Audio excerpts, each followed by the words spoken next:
Hello everyone and welcome to our channel P4A mathematics magic. और आज हम जो क्वेश्चन का डिस्कशन करने वाले हैं वो आपका बहुत बहुत बहुत इंपॉर्टेंट क्वेश्चन है। जी हाँ, मैंने इतनी बार इसे कहा है, वेरी वेरी वेरी इंपॉर्टेंट। तो वाकई में काफ़ी इंपॉर्टेंट क्वेश्चन है और ये वाला क्वेश्चन है आपका फेवरेट बोट का क्वेश्चन। वेल गाइज, अगर इस क्वेश्चन को समझ लिया जाए तो ये पूरे लेसन का द मोस्ट इंटरेस्टिंग और मोस्ट एक्साइटिंग क्वेश्चन हो जाता है। मगर अगर यही क्वेश्चन समझ में ना आए तो you feel like throwing away your books when you try to solve it. Trust me, this happens with each and every student. तो वेल, आज हम लोग देखते हैं कि इस क्वेश्चन का सही लॉजिक और एनालिसिस क्या होगा कि आपको हमेशा बोरिंग और टफ दिखने वाला ये बोट का अपस्ट्रीम और डाउनस्ट्रीम क्वेश्चन हमेशा के लिए आसान और इंटरेस्टिंग बन जाए। तो चलिए इसका सोल्यूशन देखते हैं। क्वेश्चन स्टार्ट करने से पहले मैं आप लोगों को इस क्वेश्चन से रिलेटेड कुछ कीवर्ड्स को समझाना चाहूँगी। इस क्वेश्चन में हमने जो बात की है वो है एक बोट की, और ये बोट जो है वो पानी में है, water. And we have got the main keywords जो आपको समझना है यहाँ पर, वो है आपके upstream as well as your downstream.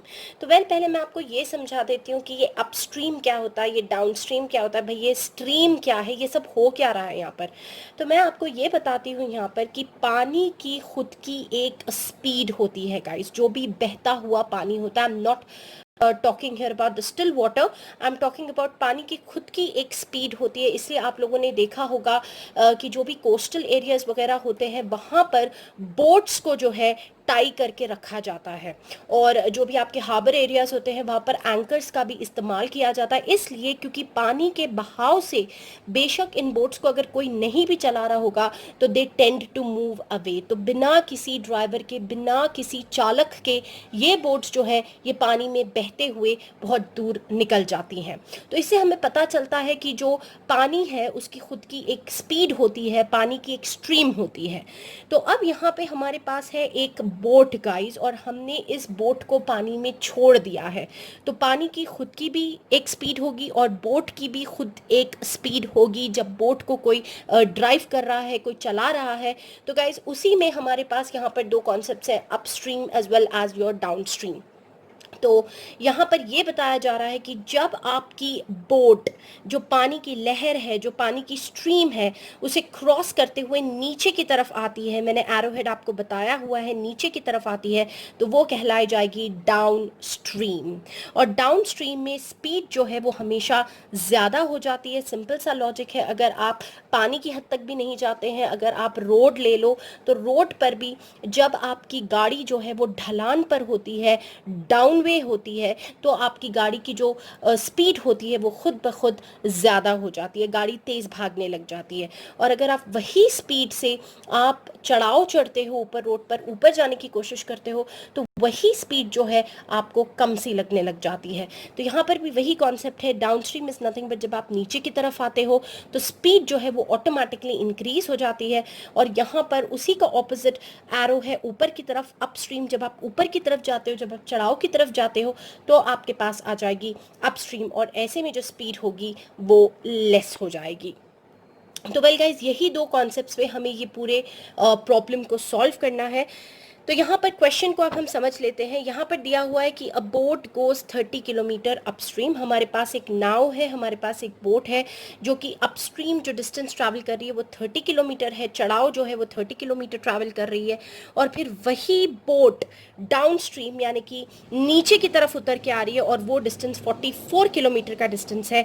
और ये ऊपर जाना और नीचे आने का डिस्टेंस वो टोटल 10 घंटे में ट्रैवल कर रही है। यहाँ पर दिया हुआ है 10 आवर्स। तो हम यहाँ पर जो हमारे की नंबर्स हैं हम उन्हें हाईलाइट कर लेते हैं। तो हमारे पास है 30 upstream, 44 downstream and in total 10 hours. 10 घंटे में ये प्रोसीजर कंप्लीट होता है। फिर हमारे पास सेकेंड केस है यहाँ पर कि इन 13 आवर्स, और वहीं दूसरी तरफ हमारी यही बोट अपस्ट्रीम अब 40 किलोमीटर्स का डिस्टेंस जाती है, और डाउनस्ट्रीम यानी कि नीचे की तरफ उतर के आती है, 55 किलोमीटर्स का डिस्टेंस ट्रैवल करती है। और ये टोटल जो उसका ट्रैवलिंग है, ऊपर जाना और फिर नीचे आना, ये वो टोटल 13 आवर्स में कंप्लीट करती है। तो हम इसे भी यहाँ पर हाईलाइट कर लेते हैं, 13 hours and then you have got your 40 kilometre and your 55 kilometres. तो अब हमें ये पता लगाना है कि determine the speed of the stream, यानी कि जो पानी की जो स्ट्रीम है उसकी क्या स्पीड होने वाली है, और हमें पता करना है कि that of the boat in still water, और बोट की भी क्या स्पीड होती है स्टिल वाटर में, हमें ये पता करना है। तो बोट की स्पीड इन स्टिल वाटर मतलब जब हम पानी की स्पीड को नेग्लेक्ट कर देंगे, नज़रअंदाज कर देंगे, तो हमें ढूंढना है कि सिर्फ बोट की खुद की क्या स्पीड हो सकती है। और एक केस में स्पीड ऑफ द स्ट्रीम मतलब अब अगर हम लोग बोट को हटा देते हैं तो हमें पता करना है कि पानी की खुद की अपनी स्ट्रीम की क्या स्पीड होती है। तो ये दो अलग अलग सिनेरियोज है एंड चैप्टर है pair of linear equations in two variables. तो डेफिनेटली हमें यहाँ पर टू अननोन्स को सॉल्व करना है, और वो टू अननोन्स आपको क्लियरली यहाँ पर क्वेश्चन में ही पूछे जा रहे हैं, speed of the stream and that of the boat in still water. तो चलिए फटाफट से इसका सोल्यूशन हम लोग सॉल्व कर लेते हैं यहाँ पर। आई होप आप लोगों को बेसिक एक्सप्लेनेशन और इन्फॉर्मेशन इसकी समझ में आ गई होगी। ओके वेल मेरे बोर्ड्स पर ज़्यादा ध्यान मत दीजिएगा, कोशिश बहुत की थी कि मैं अच्छा ड्रॉ कर सकूं, मगर वो कुछ और ही बन गए हैं। बट आई होप मेरे स्टूडेंट्स एडजस्ट कर लेंगे और जो कॉन्सेप्ट मैं समझाना चाह रही हूँ वो डेफिनेटली आप लोग समझ लोगे। तो वेल गाइज अब हम चलते हैं इसके सोल्यूशन की तरफ। तो सोल्यूशन में हमें क्या क्या अज्यूम करना है, हम लोग लेते हैं फर्स्ट एंड फॉरमोस्ट की let the speed of the boat. आपकी मर्जी है, आपको जिस भी चीज़ को एक्स लेना है आप ले सकते हो। यहाँ पर मैं स्पीड ऑफ द बोट जो है वो भी इन स्टिल वाटर यानी कि रुके हुए पानी में इन स्टिल वाटर, वो मुझे यहाँ पर ले लेनी है x किलोमीटर पर आवर। ये मैंने टोटली जो है exclusively speed of the boat को अज्यूम कर लिया है। फिर वैसे ही हम लोग लेंगे let the speed of the stream. तो आप देख सकते हो मैंने कुछ भी अपनी तरफ से नहीं लिया है, जो मेरे क्वेश्चन के एंड में पूछे गए थे मैंने उन्हीं को x और y वेरिएबल अज्यूम किया है। तो is equal to y kilometre per hour, और अब I have to work upon these two variables only. तो अब जब हम लोग आगे बढ़ते हैं तो पहले हमें इसमें कुछ चीज़ें लिख लेनी होंगी। That is nothing but we have to write down कि जो टोटल स्पीड आएगी, जाहिर सी बात है पानी में नाव है तो नाव और पानी दोनों की स्पीड जो है वो कंबाइन हो जाएगी। और मैं आपको बता दूं कि जब बोट डाउन स्ट्रीम आती है तो दोनों जब कंबाइन होते हैं तो स्पीड मोर, तो हमें दोनों की स्पीड को ऐड कर देना होता है। और जब हम चढ़ाव की तरफ जा रहे हैं, अपस्ट्रीम जा रहे हैं, तो दोनों की स्पीड जो है वो सब्ट्रैक्ट की जाती है क्योंकि हमें स्पीड को कम कर देना होता है। तो इसी कॉन्सेप्ट पे बेस्ड हम लोग यहाँ पर लिखेंगे कि Therefore, जो टोटल स्पीड आपके पास मिलेगी, टोटल स्पीड, और हमारे पास सिनेरियो होगा अपस्ट्रीम जो होगी वो हो जाने वाली है x माइनस वाई गाइज। और फिर उसके बाद जो टोटल स्पीड आपको डाउनस्ट्रीम मिलने वाली है, मतलब नीचे आने की तरफ जो मिलने वाली है, वो जो स्पीड होगी आपके पास वो एड ऑन हो जाने वाली है। तो it is x plus y. तो डाउन हमेशा पॉजिटिव होती है, प्लस होती है, और अप जो है वो हमेशा माइनस कर दी जाती है।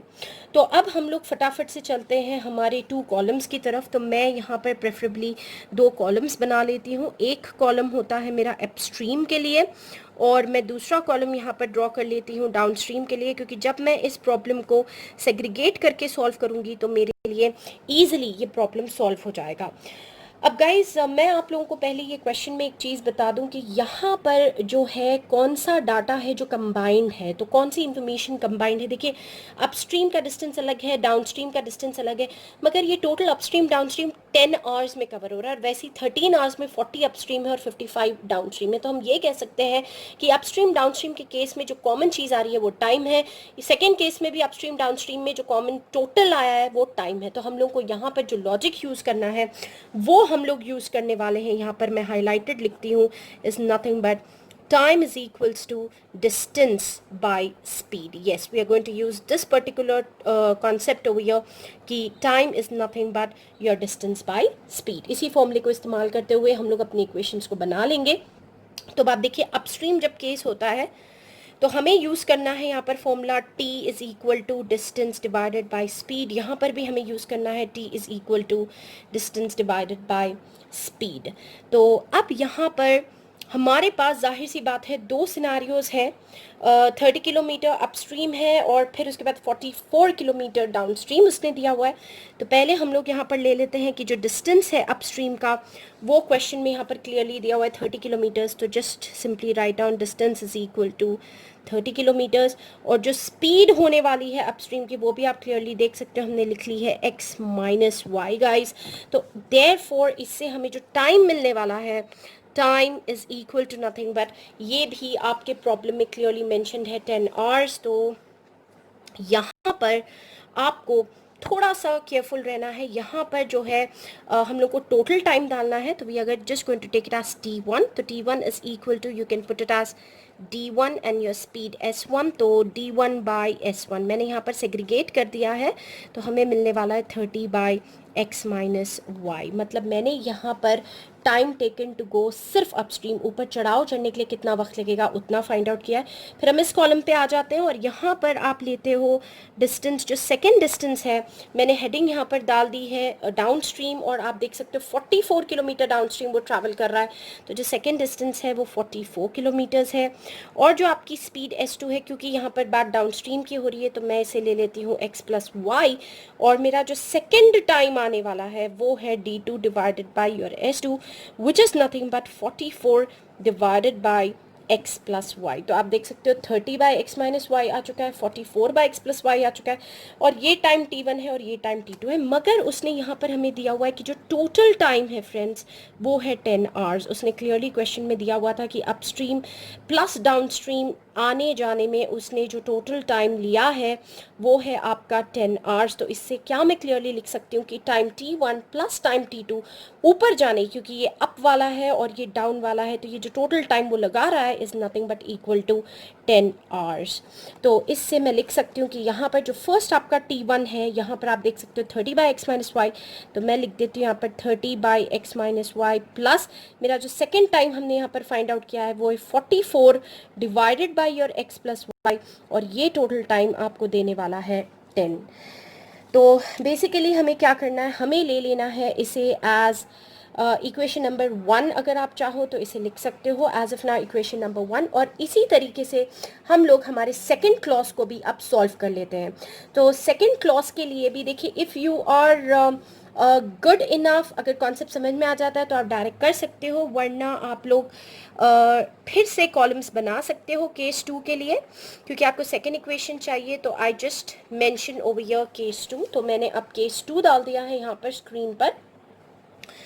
अब केस 2 को सॉल्व करने के लिए भी मैं दो कॉलम्स बना लेती हूँ अपने, upstream as well as downstream, और वही करना है हमें जो हमने यहाँ पर पीछे की तरफ किया था। तो all you have to do over here is same concept हमें लेना है कि t is equal to distance by speed. तो अब यहाँ पर हमें क्या करना है वो भी हम फटाफट से देख लेते हैं। तो first we are going to take nothing but your distance d1, क्योंकि ये केस 2 है एकदम अलग है, तो आप 3 और 4 भी ले सकते हो, या फिर d1 और s1 फिर से सॉल्व कर सकते हो। तो हम यहाँ पर लेते हैं कि हमारा फर्स्ट डिस्टेंस क्या होगा, और यहाँ पर भी मैं कॉलम में लिख लेती हूँ मेरा डाउन स्ट्रीम में सेकेंड डिस्टेंस, और मेरी जो सेकेंड स्पीड है जो मैं डाउन आने के लिए इस्तेमाल करूँगी वो क्या है। तो this gives you much more segregated form. तो यहाँ पे उसने लिखा है टोटल टाइम है 13 hours, it can go 40 kilometres upstream and 55 down stream. तो ये हमें यही इन्फॉर्मेशन यूज़ करनी है। तो 40 अपस्ट्रीम है तो मैं यहाँ पर लिख देती हूँ 40 किलोमीटर्स, और क्योंकि अपस्ट्रीम है तो स्पीड हो जाने वाली है x माइनस वाई। फिर उसके बाद डाउन स्ट्रीम वो जा रहा है 55 किलोमीटर्स। ये इन्फॉर्मेशन मुझे मिली है मेरे क्वेश्चन में से और कहीं दूसरी जगह से नहीं मिल रही है, और जो मेरे को स्पीड मिलने वाली है वो है nothing but your x plus y, क्योंकि ये डाउन का केस है, और क्योंकि यहाँ पर फॉर्मूला है कि time is equal to distance divided by speed.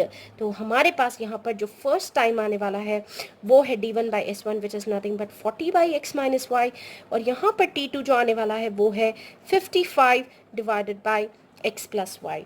और उसने यहाँ पर मेंशन कर दिया है कि जो टोटल टाइम वो ले रहा है इन travelling your upstream plus nothing but your down stream, मैंने वही सब किया है जो मैंने मेरे केस 1 में किया था। तो total time t is nothing but your t1 plus हम लोग फटाफट कर लेते हैं आपका t2, तो t1 प्लस t2 कर लेते हैं। तो टोटल टाइम उसने क्वेश्चन में बताया हुआ है is nothing but equal to 13 hours. तो हमें यहाँ पर करना है, जो फर्स्ट टाइम आपके पास आ रहा है 40 बाई एक्स माइनस वाई, ये ले लेते हैं, plus 55 divided by x plus y हम लोग ये भी कंसिडर कर लेते हैं is equal to nothing but the total time 13, और आप इस इक्वेशन को ले लो इक्वेशन नंबर 2। तो आप लोग देख सकते हो कि किस तरीके से हम लोगों को दो इक्वेशंस मिल चुकी है। और आपको सबसे इजी बात यहाँ पर बता देती हूँ कि इस क्वेश्चन में करना कुछ नहीं होता है।